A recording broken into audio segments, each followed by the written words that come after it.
I talk a lot about social excellence, right? Being excellent, doing more, being more.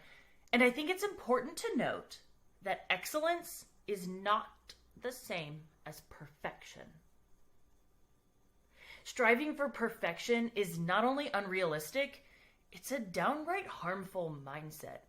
I mean, come on, it promotes an unattainable goal.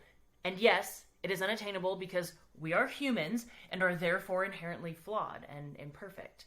So we will always fail in our efforts to achieve perfection.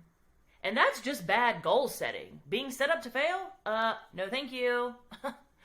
Excellence is about being the best version of yourself. It's a choice.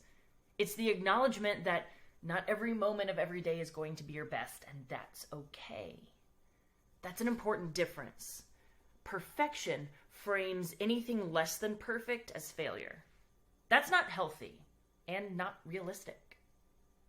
Excellence embraces differences and flaws and effort and growth and development, because those are the things that can make you your best, most authentic, most curious, most vulnerable, most successful, most generous, most fulfilled version of yourself.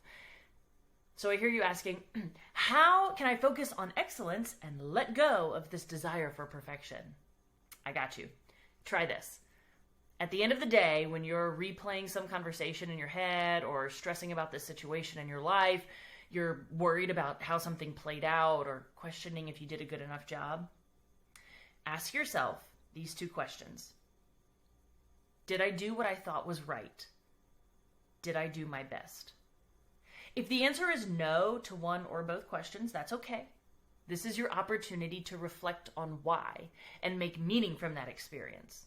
Knowing why the answer is no can help us make different decisions moving forward. That is called learning and growth, and it can be uncomfortable, but it's what moves us towards excellence.